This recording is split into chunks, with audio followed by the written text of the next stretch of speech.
یہ میرے ایک پرانے دوست اور سابقہ پولیس افسر کی کہانی ہے۔ انہیں میں چودھری صاحب کہوں گا۔ اس دن میں غلہ منڈی ننکانہ صاحب کے تھڑا ٹائپ ہوٹل پر دوپہر کا کھانا کھا رہا تھا تو یونیفارم پہنے سائیکل پر ایک پولیس سب انسپکٹر تشریف لائے۔ میرے ساتھ ہی بیٹھ کر انہوں نے دال روٹی کا آرڈر دیا، کھانا کھایا، ایک پلیٹ دال چنا اور 3 روٹیوں کے لیے 18 روپے بل ادا کیا، سائیکل پکڑا اور واپس چلے گئے۔ دل خوش ہو گیا کہ کیسا سادہ انسان ہے۔ باقی پولیس انسپکٹر تو کاروں پر آتے جاتے ہیں، بڑے ہوٹلوں سے کھانا کھاتے ہیں، لیکن یہ صاحب سائیکل پر آئے، تھڑے پر بیٹھے، دال روٹی کھائی اور چلے گئے۔ تب میرے آفس کے بالکل سامنے تھانہ سٹی ننکانہ صاحب ہوتا تھا۔ اگلے دن دوپہر کو دیکھا تو چودھری صاحب تھانے کے سامنے سڑک پر کھڑے تھے، مجھے پہچان کر ملنے آ گئے اور یہاں سے ہماری دوستی کی ابتدا ہو گئی۔ ایک دن میں نے ان سے پوچھا کہ چودھری صاحب، باقی پولیس افسران تو بڑی بڑی گاڑیوں میں گھومتے، مہنگے ہوٹلوں سے کھانا کھاتے، لیکن آپ کو کیا مسئلہ ہے؟ بولے کہ میں خالصتاً تنخواہ میں رہنے والا بندہ ہوں اور تنخواہ میں بس اتنا ہی ہو سکتا ہے۔ میرا سوال تھا کہ کیا آپ شروع دن سے ہی تنخواہ میں رہتے ہیں یا اب یہ تبدیلی آئی؟ تو جواب میں انہوں نے لمبا سا ایک ٹھنڈا سانس بھرا اور بولے، پہلے بھی میں کوئی ایسا غلط نہ تھا، لیکن کوئی 2 سال پہلے میں شیخو پورہ میں ایک اشتہاری کو پکڑنے گیا۔ جنوری کا مہینہ تھا، ہلکی بارش اور پھوپھٹنے کا وقت تھا۔ ہم 6 لوگ گاڑی دور کھڑی کر کے پیدل ہی ایک ٹوٹے مکان کے سامنے جا رکے۔ دروازہ کھٹکھٹایا تو 5-6 سال کی ایک بچی نے دروازہ کھولا اور ہمیں دیکھ کر رونے لگ گئی۔ اتنی سخت سردی میں بچی کے تن پر چیتھڑے نما نامکمل کپڑے، پیروں سے ننگی، ہاتھ لگا کر دیکھا تو وہ بخار سے تپ رہی تھی۔ ہم نے اس سے اپنے مجرم کا پوچھا تو بولی، ابو تو بہت دنوں سے گھر میں نہیں ہے۔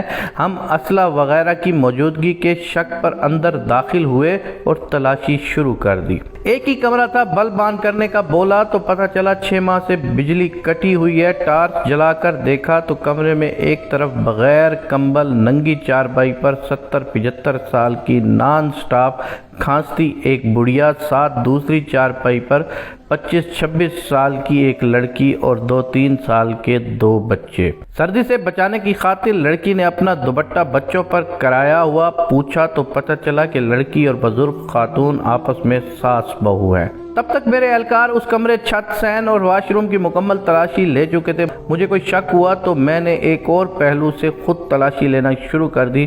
ایک جگہ چھان مارا، آٹا، دال، نمک، مرچ، گھی، پیاز، کوئی ایسا نشان ہی نہ ملا کہ اس گھر میں کبھی کھانے کی کوئی چیز آئی ہو۔ اندازہ لگانے کی خاطر لڑکی سے پوچھا کہ بہن، ہم بغیر ناشتے کے آئے ہیں، ناشتہ کروا دو۔ تو جواب میں ساس بہو دونوں رونے لگ پڑیں۔ لڑکی بولی کہ گھر میں 500 روپیہ تھا، چند دن پہلے یونیفارم میں ایک بندہ آیا اور ڈرا دھمکا کر وہ بھی لے گیا۔ اب 2 دن سے ہم لوگ بھوکے ہیں، تینوں بچوں اور اماں کو شدید بخار ہے، پتہ نہیں موت کب آئے گی۔ یہ بات سن کر میں نے اس بہن کی گود میں موجود بچوں پر غور کیا۔ چھوٹے بچے کو ٹٹولا تو وہ فوت ہو چکا تھا، لیکن اس کی ماں اس بھیانک حقیقت سے لا علم، سردی سے بچانے کی خاطر اس پر کپڑا کرائے جا رہی تھی۔ سانس رک جانے سے بچے کا جسم ٹھنڈا ہو چکا تھا، جبکہ ماں سمجھ رہی تھی کہ بچے کا بخار اتر گیا ہے۔ یہ سب میرے سے دیکھا نہ گیا۔ نماز فجر کا ٹائم ختم ہو رہا تھا۔ میں نماز نہیں پڑھا کرتا تھا، لیکن اس دن پتہ نہیں مجھے کیا ہوا، ان لوگوں پر میں نے ایک جوان کی ڈیوٹی لگائی اور خود مسجد میں چلا گیا۔ آخر میں چودھری صاحب بولے، وہ دن اور آج کا دن اللہ پاک سے ہمیشہ دعا مانگتا ہوں کہ جب مروں تو میرے پیٹ میں حق حلال کا دانہ ہو۔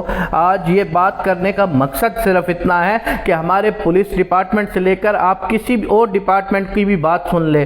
چونکہ یہ کہانی پولیس ڈپارٹمنٹ والوں کی تھی، اس لیے پولیس ڈپارٹمنٹ والوں کا نام لیا ہے، لیکن اگر آپ کسی بھی ڈپارٹمنٹ میں چلے جائیں تو آپ کو محسوس ہوگا کہ ہمارے دفاتر میں کیا کیا نہیں ہو رہا، لیکن ایک طرف حلال کا لقمہ مل جانے سے وہ بندے کی زندگی اور اس کی اولاد اور اس کی نسلوں کی تربیت ہو جاتی ہے، جبکہ حرام کا لقمہ کھانے والے چند دن تو عیش و عشرت کرتے ہیں، لیکن ان کی سزا بہت لمبی ہے۔